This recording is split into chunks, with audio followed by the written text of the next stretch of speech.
hand over the mic to the fantastic Kevin McGeary and ask him, Kevin, what are you reading? Hi, I'm Kevin McGeary, author and Hannah's Bookshelf regular, and today I'll talk about some of the many books I read over Christmas. So, firstly, Human Acts by Nobel laureate Han Kang.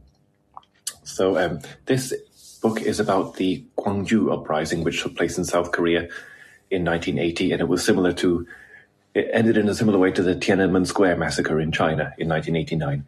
And this is the second time I've read it, but I enjoyed it much more this time because the first time I read it, I was foolishly trying to follow in the footsteps of people like Han Kang, but now I just read for enjoyment. So the second chapter is famously narrated by a decaying corpse, and it's a really easy read. So here is a brief quote. I should have been grateful perhaps for the ease, the neatness with which my blackened, rotted face would disappear. The body that had caused me such shame was going to be devoured by the flames. That was no cause for regret. I wanted to pare myself down to a simpler existence, just as I had while I'd still been alive. I was determined not to be afraid of anything.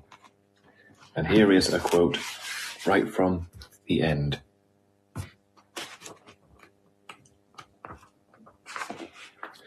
I opened my bag and took out the 3 candles. I stood one in front of each boy's grave, knelt down and lit them.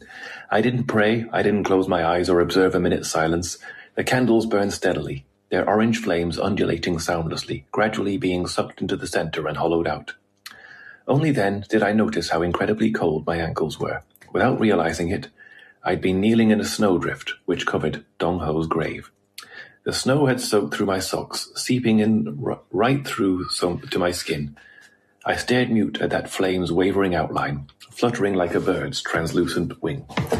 So, also, in the past month, I've read Playground by Richard Powers, which is... So Richard Powers is a real heavyweight. This was longlisted for the Booker Prize, and it's about... it's very difficult to...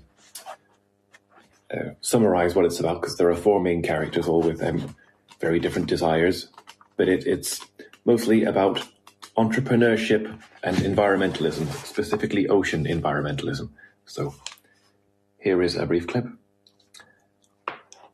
I told them I didn't have enough hours in the day. It didn't occur to these journalists that someone whose work was being used by 10 million people might find life sufficiently gratifying without having to fight another human being every single day over how high to keep the thermostat or how to leave the toilet seat lid. So, not a very satisfactory summary of that book, but I've got a lot to burn through today.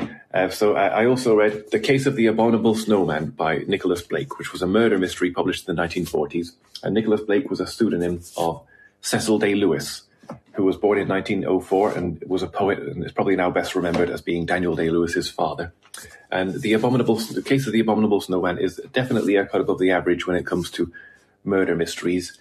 But it just goes to show that genre fiction being treated like the poor relation to literary fiction is nothing new, because it's a perfectly serviceable book. But for some reason, Cecil Day-Lewis didn't publish it under his own name. And I read Walter Winchell, a novel by Michael Hare. So Walter Winchell was, to describe him as an influencer, just wouldn't even come into it. So, but in the mid-20th century in America, he was a columnist and radio personality who wielded influence over showbiz careers and political careers like nobody before or since. And here's a great line, a quote from him on a radio show. This is your New York correspondent, Walter Winchell, who wants to remind Mussolini, just because your country is shaped like a boot doesn't mean you have to act like a heel. And the last book is The Undoing Project by Michael Lewis, which is about the historically important friendship between Daniel Kahneman and Amos Tversky, so two of the most important thinkers of the late 20th century, of the past half century, really. And they were both born Jewish in the mid-20th century, so it was touch and go as to whether they would even survive to adulthood.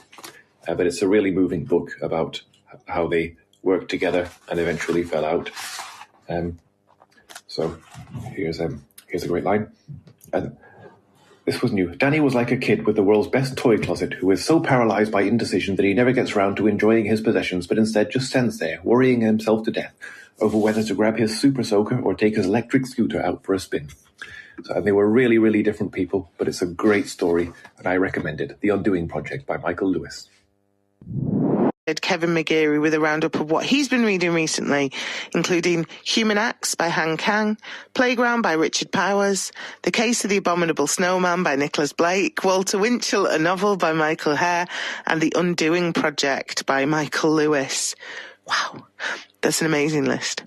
Massive thank you, Kevin. Recently, if you'd like to share what you've been reading recently, I'm always open to hearing from people. If you just go to hannahkate.net and click on where it says, what are you reading, which will either appear on the right-hand side in the browser or at the bottom of the menu.